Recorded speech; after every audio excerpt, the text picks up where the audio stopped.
আসসালামু আলাইকুম, চলে আসলাম নতুন আরেকটু ভিডিও নিয়ে। এই ভিডিওতে আমি দেখাবো কিভাবে টিকটকে 100 টাকা অথবা 200 টাকা দিয়ে আপনি ক্যাম্পেইন করতে পারেন। কোনো রকম 400 টাকা আপনাকে দিতে হবে না অথবা $20 আপনাকে খরচ করতে হবে না পার ক্যাম্পেইনের জন্য। আপনি পার ক্যাম্পেইনের জন্য 100 টাকা দিয়ে আপনি স্টার্ট করতে পারবেন অথবা 100 টাকার কম দিয়ে করতে পারবেন। এটা একটা টিপস, এই টিপসটা আপনাদের কাছে আমি শেয়ার করব। আমার ভিডিওটি যদি ভালো লেগে থাকে অবশ্যই চ্যানেলটিকে সাবস্ক্রাইব করে পাশে থাকবেন। তাহলে চলুন বেশি দেরি না করে আমরা শুরু করি। আমরা অ্যাড অ্যাকাউন্টের মধ্যে আসবো। সর্বপ্রথম আমরা একটা ক্যাম্পেইন তৈরি করব, একদম রিয়েল। আমি আপনাদের দেখাবো একটা ক্লায়েন্টের ক্যাম্পেইন করে। তো আমি একটা ক্যাম্পেইন ক্রিয়েট করতেছি, ক্রিয়েটে ক্লিক করলাম। ক্রিয়েট ক্যাম্পেইনে ক্লিক করার পর আমাকে বলবে যে অবজেক্টিভ সিলেক্ট করতে। তো আপনাদের এরকম একটা ইন্টারফেস আসতে পারে, প্রথম অবস্থায় এরকম একটা ইন্টারফেস আসবে। আপনি চাইলে manual campaign, smart campaign, search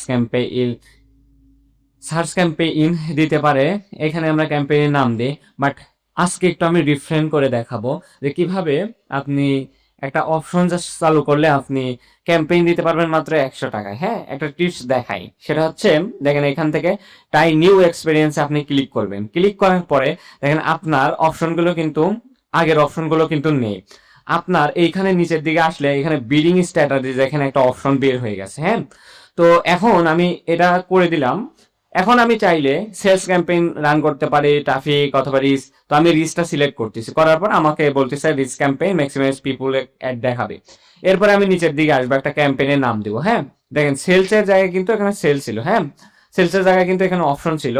সেলসে যখন আমি রিচ দিছি তখন একটা অপশন আসছে এখানে বাজেট, অর্থাৎ ক্যাম্পেইন বাজেট অপটিমাইজেশন নামে একটা কিন্তু অপশন আসছে। আপনি সেল যখন সিলেক্ট করবে দেখেন তখনও কিন্তু সেম জিনিসটাই থাকে, কিন্তু কিছুটাই ডিফারেন্ট, ইন্টারফেসটা চেঞ্জ হয়ে যায়। হ্যাঁ, এই যে বিডিং স্ট্র্যাটেজি আপনি পাবেন, তখন হচ্ছে আপনি ক্যাম্পেইন বাজেটটা সিলেক্ট করবেন সেলস ক্যাম্পেইনে যখন থাকবেন।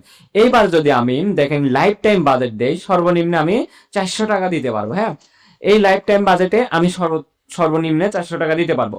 অর্থাৎ লাইফ টাইম বাজেট আমি এক মাসেও 400 টাকা ফোরাইতে পারি। অথবা আমি চাচ্ছি 30 দিনে আমি 3,000 টাকা ফোরাবো। হ্যাঁ, তাহলে আমি 3,000 টাকা এখানে দিয়ে দিব সেলস ক্যাম্পেইনের জন্য।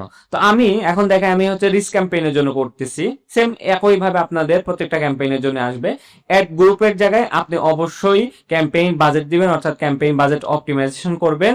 অ্যান্ড আমি যেহেতু ক্লায়েন্টের জন্য একটা লাইভ দেখাবো এই জন্য আমি রিস্ক সিলেক্ট করতেছি। করার পরে এখান থেকে আমি বাজেট দিব হচ্ছে lifetime campaign budget optimization lifetime. এখান থেকে আমার লাইন বলছে 3,000 টাকার অ্যাড দিতে, তো আমি এখানে ক্যাম্পেইনের বাজেট দিলাম লাইফ টাইম। তাহলে দেখেন এবার আমি 15 দিনের জন্য ক্যাম্পেইন করব। ক্লায়েন্ট আমাকে বলে দিচ্ছে 15 দিনের জন্য ক্যাম্পেইন করতে হবে, তার বাজেট হচ্ছে 15 দিনে 3,000 টাকা। তো আমি রিস এখানে একটা ক্যাম্পেইনের নাম দিচ্ছি, রিস ক্যাম্পেইন।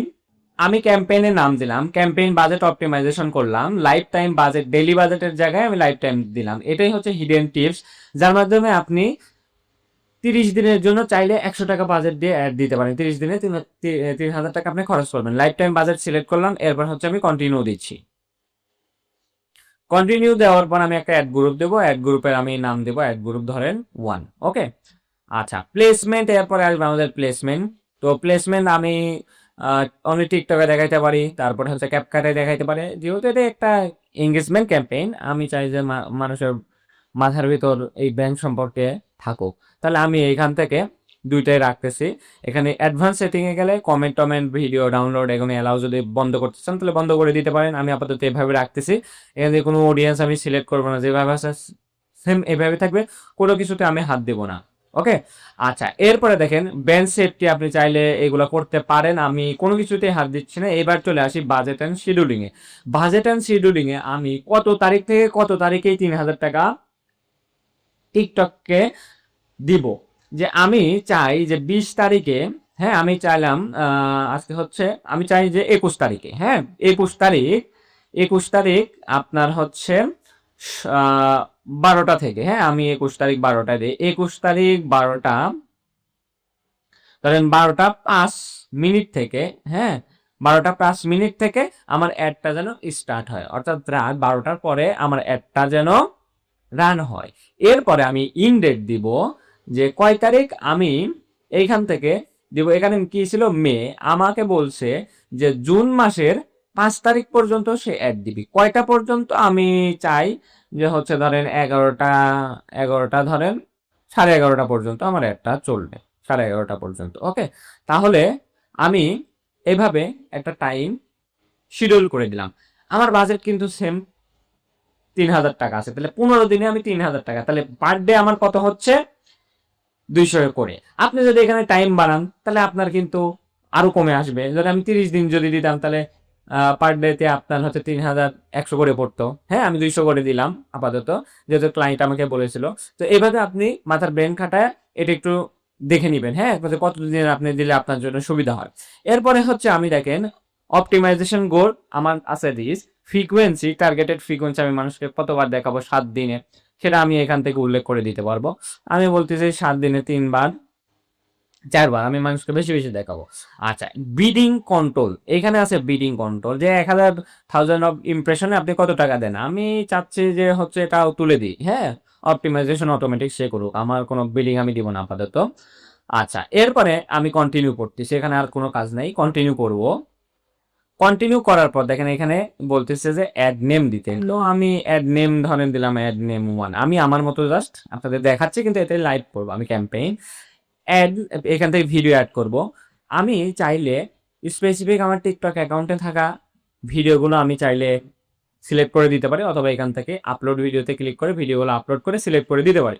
ইতিমধ্যেই যেহেতু আমাকে বলে দিছে আমার টিকটক অ্যাকাউন্টে মূলত পোস্ট আছে, সেই পোস্টগুলোই দেখাই দিতে, আমি পোস্টটা হচ্ছে জাস্ট সিলেক্ট করে নিলাম। হ্যাঁ, টিকটক অলরেডি কিন্তু এই দুইটা ভিডিও কি আছে পাবলিশ করা আছে, আমি সিলেক্ট করলাম। ওকে, আচ্ছা, দুইটা সিলেক্ট করার সাথে সাথে দেখেন আমার কি হয়েছে, এখান থেকে অ্যাড নেম 1 আমি এখান থেকে দেই যে ভিডিও, আমি এখান থেকে ভিডিও 1 দেই হিসেবে আমি এভাবে রাখতেছি। কল টু অ্যাকশন আপনি যদি চান এখান থেকে রাখতে পারেন, হ্যাঁ, আমি আপাতত কল টু অ্যাকশন এখান থেকে দিব না, আমি চাই যে বেশি ম্যাক্সিমাইজ রিচ হোক। আমি একটা ভিডিওতে রাখতেছি, শুধু ভিডিও হচ্ছে এঙ্গেজ হবে, আর কিছু চাই না যে সরাসরি আমার মানুষটা দেখুক, কন্ট্যাক্ট করার দরকার না। আমি যদি চাই কন্ট্যাক্ট করতে, তো আমি চাইলে কল টু বাটন অ্যাকশনটা অন করে দিতে পারি। তো আমি দেখাচ্ছি এটা কিভাবে অন করব। আমি ভিডিও নাম্বার 2 এ যাই, এখানে আরেকটা ভিডিও অ্যাড করছি, আমি এখান থেকে লিখে দিই ভিডিও 2। এইখান থেকে আমি যদি একটা ডেস্টিনেশন দিতে চাই, তাহলে এখান থেকে কল টু অ্যাকশন ডাইনামিক বলতে অটোমেটিকলি সে একবার এক এক রকম বিষয় দেখাবে এখান থেকে। তো আমি যদি স্ট্যান্ডার্ডে দেই তাহলে আমি চাইলে স্পেসিফিক যে কন্ট্যাক্ট আস নাও বাটন দিব এখান থেকে, হ্যাঁ, শুধু কন্ট্যাক্ট নাও বাটন দেখতে পাবে। ডাইনামিক দিলে মানুষের ইন্টারেস্টের উপরে বেস করে এখান থেকে তাকে বাটন শো করাবে। এরপরে হচ্ছে আমি ওয়েবসাইট ইউআরএল দিয়ে দিতে পারি যে সে কোথায় যাবে কন্ট্যাক্টের জন্য, হ্যাঁ, আমি চাইলে এখান থেকে আমি লিঙ্ক দিয়ে দিতে পারি, হোয়াটসঅ্যাপের লিঙ্ক দিতে পারি, আমি চাইলে বানিয়ে অথবা টেলিগ্রামের লিঙ্ক অথবা ওয়েবসাইটের লিঙ্ক আমি দিয়ে দিতে পারি। তো ক্লায়েন্ট মূলত এটা আমাকে কিছুই এখন আপডেট করেনি যে আমাকে কন্ট্যাক্ট করাইতে হবে, আমাকে শুধু বলেছে যে আমার ভিডিওটা যেন মানুষ দেখে অনেস্ট করে, হ্যাঁ, এই পর্যন্তই। তাহলে আমি এখান থেকে call to action button of করে দিচ্ছি, এখান থেকে সমস্ত কিছু ঠিক আছে, আমাদের পেজের যে টিকটক অ্যাকাউন্ট আছে সেখান থেকে পারফেক্ট আছে। আমি এই দুইটা ভিডিও জাস্ট পাবলিশ অলে ক্লিক করব, তাহলে মূলত এই ভিডিওটা কিন্তু পাবলিশ হয়ে যাবে সবগুলো। পাবলিশ করার পর দেখেন এখানে ক্রিয়েটিং অ্যাড, এখান থেকে কংগ্রাচুলেশন, আমি ক্যাম্পেইনটা পাবলিশ হয়ে গেছে, আমি চাইলে এক্সিটে ক্লিক করে ব্যাক করতে পারি। তো দেখেন এখান থেকে একটা ক্যাম্পেইন হয়ে গেছে। এবার আমি একটু চেক দিব যে রিস্ক ক্যাম্পেইন নাম দিয়েছিলাম রিস্ক ক্যাম্পেইন, হ্যাঁ, টোটাল আমার বাজেট হচ্ছে ৩,০০০ টাকা, সেটা আমি এখান থেকে দেখতে পাচ্ছি। এরপরে যদি আমি অ্যাডে যাই, অ্যাডে দিক থেকে অ্যাডে যাই, কারণ আমি দেখেন এখান থেকে পেন্ডিং দেখাচ্ছে, ওটা দুইটা ভিডিও আছে, যেটা ভালো পছন্দ করবে মানুষ সেটাই দেখাবে টিকটক, হ্যাঁ, ক্যাম্পেইন বাজেট। এভাবে আপনি চাইলে ১০০ টাকা ২০০ টাকা দিয়ে ক্যাম্পেইন করতে পারেন, অথবা আরও কম দিয়ে ক্যাম্পেইন করতে পারেন। লাইফ টাইম বাজেট দিবেন, দেওয়ার পরে আপনি হচ্ছে ডেট সিলেক্ট করে দিবেন, তাহলে অল্প টাকায় কিন্তু আপনি ক্যাম্পেইন করতে পারবেন। এভাবে আপনি টিপস খাটিয়ে চাইলে অল্প টাকায় টিকটকে টেস্ট করতে পারেন। তো আজকের ভিডিও এই পর্যন্তই। ভিডিওটা যদি ভালো লাগে অবশ্যই চ্যানেলটিকে সাবস্ক্রাইব করে পাশে থাকবেন। আসসালামু আলাইকুম, দেখা হচ্ছে পরবর্তী কোনো একটা ভিডিওতে।